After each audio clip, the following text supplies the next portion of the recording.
Good afternoon.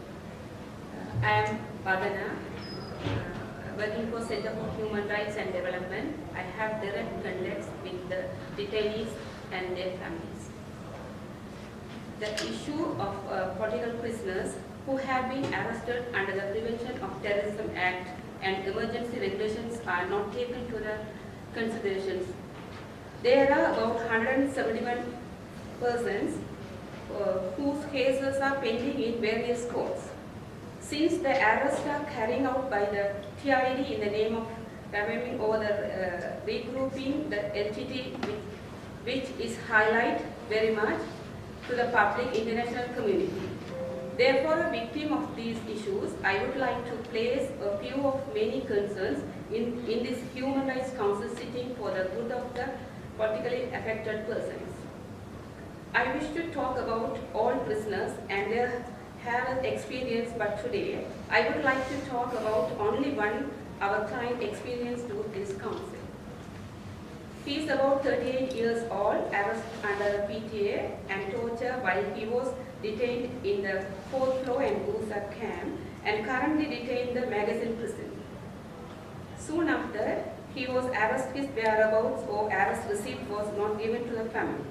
He was denied access to legal representations, consultations and access to his family. When he was detained, his hands and legs were tied up with handcuffs and iron chains. For the first 8 months, all alone he was kept in the single room. Throughout this period, while sleeping in the night, he was tied his bed by chains.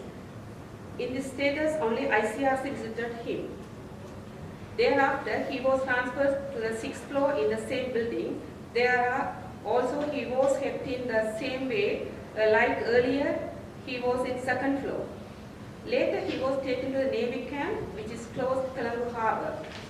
The room in Navy was smaller than a bathroom, and where a sleeping mat also could not be placed in. At the Navy camp, he was brutally tortured and mercilessly by the officers in the name of the investigations.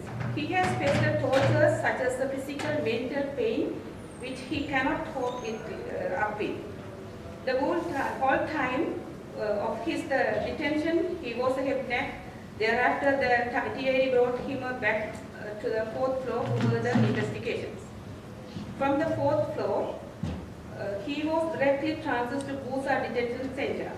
In Bose also, he was severely tortured. When he was in Busa, many officers from TID, CID, chief police officers, chief army commanders, navy heads, members from the Kotabayas team, and even Rohan Gunaratana, who was the head of Anti-Terrorism Bureau from the Singapore, had tortured him severely in the name of the investigation. Meanwhile, Mr. Stephen J. Rapp from America came to Sri Lanka. Stephen J. Rapp, ambassador of the Large for War Crime Issues, International Human Rights and Law Dialogues, to inquiry about war front of offense from the prisoners.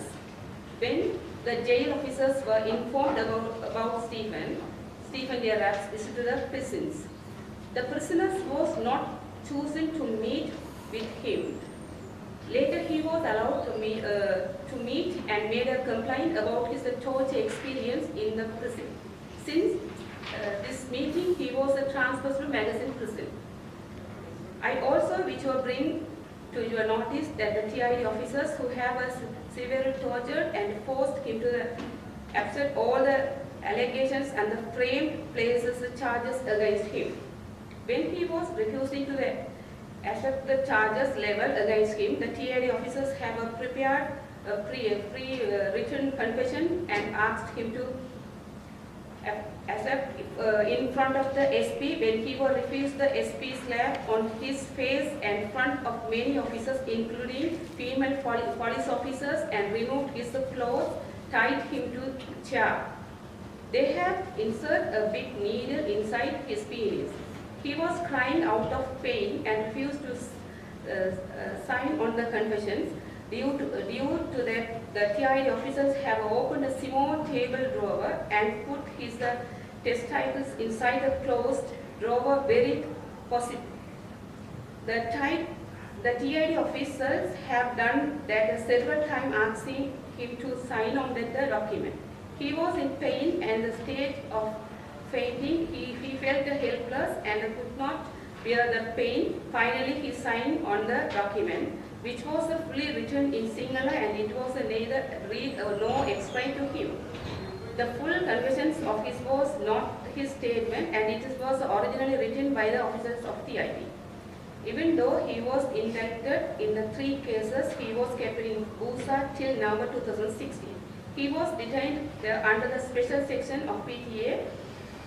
After he had several submissions and representation and Attorney General Department, he was transferred recently to New Magazine Prison. Repeal or review the PTA should be taken rather than working to bring a new law.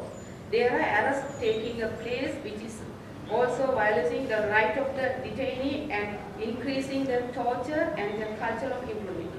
We are not demanding on this for one big thing. We are requesting you all to act immediately for all other prisoners who are losing their life behind bars.